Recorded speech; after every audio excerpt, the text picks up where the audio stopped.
Once, the moon was an icon, a symbol of mankind's thirst for knowledge.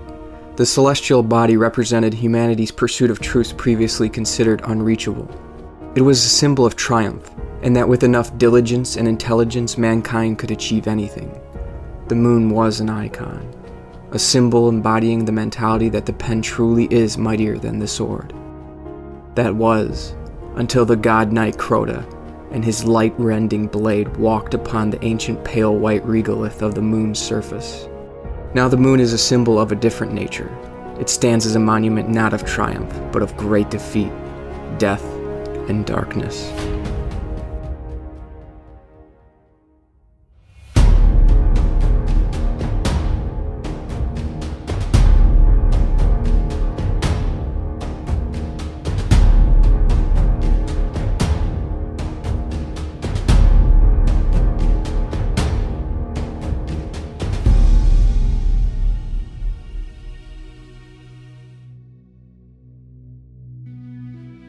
At the infancy of the Golden Age, mankind spread across the solar system. In this time, the people of Earth united, claiming the Earth's moon as one of the first colonies of mankind's new pilgrimage across the stars.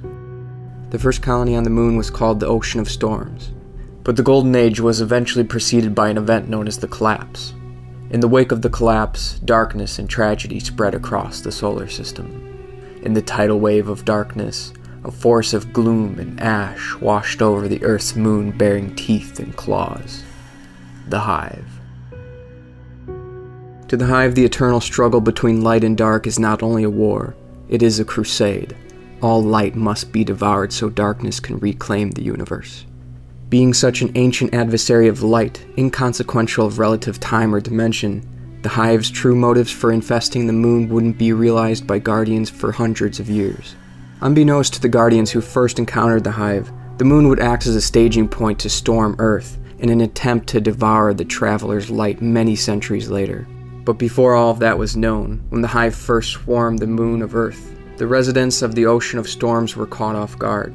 Some space stations were abandoned, inhabitants left behind to face the maelstrom of the Hive. All of them were taken by the Hive swarm. Now Hive temples breached the surface with entrances into vast necropolises below, and Guardians venture into the depths to seek revenge. Most never return. For many years, following the fall and capture of the Ocean of Storms, Guardians attempted to establish their own beachheads on the moon, through both strategic and tactical covert military interdictions as well as direct assaults. The largest and most well-known assault would simply be known as the Disaster. The Great Disaster was the day the Guardians set out to retake the Earth's moon in full force, united in a host of thousands. But the Guardians were found outmatched by one Hive champion of unspeakable power, Crota the Light Eater. In Crota's wake only death could be found. The sword of the son of Oryx, the darkest edge, devoured the light of Guardians, leaving their ghosts incapable of reviving the fallen. The monster of Luna, the titanic god knight who walked the regolith beneath the green fire skies, butchered the greatest army of Guardians ever assembled. Crota was truly considered at the apex of Hive predators and hierarchy when first encountered during the Great Disaster at the Ocean of Storms. No Guardians had before witnessed such power of the Hive pantheon. It wasn't until after the initial slaughter that the name and true identity of Crota was ascertained by Ariana III, an exo-warlock of the Praxic Order. Ariana procured this information during the interrogation and torture of a captured Hive wizard. After learning of Crota's name, Ariana eventually escaped the Ocean of Storms during the Great Disaster, but not before witnessing countless brother and sister Guardians laid to waste by Crota's light-devouring blade. Ariana III would be haunted by the events of the Great Disaster, and overwhelmed with a lust to avenge her fellow Guardians. But after the defeat on the moon, rather than face the monster of Luna, Earth's moon was abandoned entirely. Immediately following the Great Disaster, the city declared the existence of all interdiction on the moon and cislunar space terminated. All Guardians operating in interdict space were to receive no formal support from the Vanguard, or assets from the city. Support or not, Ariana was obsessed. If she couldn't rely on formal aid, then she would have to find another means to infiltrate the Hive stronghold and rip the darkness from Crota. Ariana's search would lead her to another warlock, also within the same order of Praxic Fire. It would seem Akora Ray, the leader of the Warlock Vanguard, supervised an order called the Hidden, a clandestine group of Guardians tasked with silently infiltrating enemy strongholds and gathering vital intel for warlocks. Through the Hidden, Ariana would meet another agent of the organization by the name of Eris Morn. Over time they worked to find a way to defeat Crota, but found no hope. With no success on their own, Eris and Ariana sought forbidden knowledge, the exiled master of Hive Arcana. They found Toland, the Shattered One.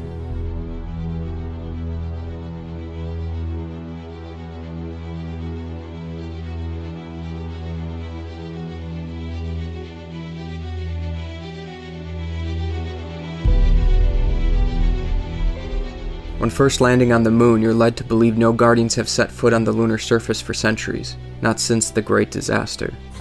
Congratulations! Humans haven't been on the moon in hundreds of years. But this is not the case. As we learned before, prior to your arrival, a secret group of Guardians, known as the Hidden, once led a strike into the heart of the Hellmouth with hopes of learning of the ancient darkness that burrowed deep into the lunar body. A darkness so foul, it left the Guardians that faced it stripped of their light, of their very essence. There's nothing left. Not even the light. Why then would a group of Guardians agree to take a mission which could only result in certain death? They all have their reasons. Ariana, of course, wished to find vengeance. Toland, the Shattered, who had been exiled from the city for openly communing with the darkness, believed the Hive held answers to the very nature of the universe, light and dark, life and death. Eris, the agent of a core array, sought what those among the Hidden seek, understanding of one's enemy, and no one knew the Hive better than Toland, the Shattered One. Before the ragtag fire team strike into the Hellmouth, Toland, when asked by Eris, enlightened the Titan about the ways of the Hive. Toland tells Eris that Crota's presence in our world is a shadow, that its pure power resides in a netherworld forged by his own will, and in order to reach the God Knight, the fire team must pass through a keyhole between realities, navigating the seething midnight of Crota's world mind, and overthrow the ascendant champions that gather to his throne. Eris thought of the taboo warlock not as a madman like notable Guardian society suggested. Eris wished to know more from the warlock, and when asked about the force that drives the Hive, Toland only had this to say. Imagine 3 great nations under 3 great queens. The first queen writes a great book of law, and her rule is just. The second queen builds a high tower, and her people climb to see the stars. The third queen raises an army and conquers everything. The future belongs to one of these queens. Her rule is harshest, and her people are unhappy, but she rules. This is why the universe is the way it is, and not some other way.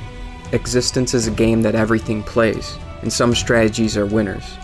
The ability to exist, to shape existence, to remake it so that your descendants, molecules or stars or people or ideas, will flourish, and others will not find ground to grow. And as the universe ticks towards close, the great players will face each other. In the next round there will be 3 queens, and all of them will have armies, and now it will be a battle of swords, until one discovers a cannon, or the plague, or the killing word. Everything is becoming more ruthless, and in the end only the most ruthless will remain, and they will hunt the territories of the night and extinguish the first glint of competition before it can even understand what it faces, or why it has transgressed. This is the shape of victory, to rule the universe so absolutely that nothing will ever exist except by your consent. This is how Toland views the Hive, a force of the universe that seeks to destroy us, destroy the light, before we can even understand what we face. The Hive wishes to rule the universe absolutely, to create an existence where only dark remains. For some Guardians, it's necessary to understand what motivates the Hive in the darkness. To others, like the Paraxic Creed, they believe we should stop worrying about the nature of the darkness and focus on resisting and defeating it. And so that's exactly what Eris and Ariana's fire team did, or tried to do. The Guardians Ariana 3, Eris Morn, Toland the Shattered, Omar Aga, Sai Mota, and Vel Tarlo set out to infiltrate the Hellmouth and enter the dimension of Crota's reality. The members of the fire team were never seen again, save for one, Eris Morn the last. I am Eris, the last. Eris Morn was the sole survivor of the ill-fated raid on the Hive's lunar fortress. She sacrificed everything to return in search of the one the Hive called Crota. Robbed of her ghost, Eris remained lost among the darkest shadows of the Hellmouth for countless cycles. Despite all odds, Eris endured, using the very dark she battled to emerge a changed warrior. Driven, some would say obsessed. Commander Zavala and the Speaker find her compulsions a sickness, convinced she has been fully seduced by the shadows. But Ikora still trusts and believes Eris's intent is just. Ikora values any guardian formidable enough to return with information on this dark reality that might help us understand the Hive's goals in our own world. And, more pressingly, such a person might provide the key to Crota's defeat. But Eris became so much more than a guardian who experienced the darkness of the Hive. She became something else entirely. A conduit to the very spirit and essence of the Hive, able to sense their desires and darkness. With these abilities and newfound knowledge obtained in the dark below, Eris sets new guardians down a path to crush Crota. Eris can sense the disciples of Crota, the extensions of his being in the physical realm whom desire to summon their master. Eris tells us, they're all here on Earth.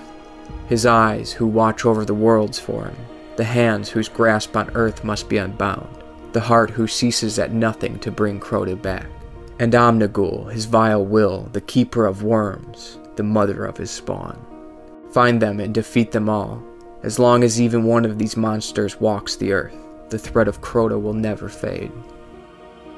And so you hunt Crota's appendages that reach into our reality, severing Crota's eyes, hand, heart, might, and will from this dimension, denying Crota's soul passage into our existence. Again, under the guidance of Eris, the Guardians take the fight to Crota, deep into the depths of the Hellmouth, into Crota's domain. The champions of the city plummet into the keyhole between realities only to find a state of limbo amidst worlds. Finally, the Guardians breach the true darkness and enter Crota's world manifest. Here, it's profoundly important to remember something Eris once said which was passed down to her from Toland, a power in the logic of the sword. Toland once stated, a Hive shredder or boomer is a powerful weapon, but it kills independently. These weapons send out harm and take nothing back. The bolt passes away into nothing. A sword, though. A sword is like a bridge, a crossing point. The sword binds wielder to victim. It binds life to death. And when the binding is done, the sword remembers. When the boomer's fire has burnt away into axion and neutrino scatter, the sword goes on, hungrier and sharper. Understand that this nightmare logic underpins Crota's nightmare world, and you will see why the Ascendant Blade has so much power there. Whenever in our passage we find ourselves in need of power, remember that the greatest authority here is a blade made keen by eons of use. This is the world the Hive craves, a universe creased by the edge of the sharpest sword. And so with the same edge, the same universal authority that instilled boundless fear in the hearts of many guardians and devoured their light, this was the same actualization and law of dimension, time, and reality that ended Crota, sundering the God Prince from existence. Although the Guardians can view Crota's death as a great victory, celebration and relief may be short-lived. Toland, the Shattered One, contested that Crota was the youngest and weakest of his brethren. Surely, just as Eris has foreseen, the Hive God King Oryx will seek to avenge the death of his son, Crota. It is important then to remember that the Guardians may need to call upon the aid of Eris again and those of her ilk.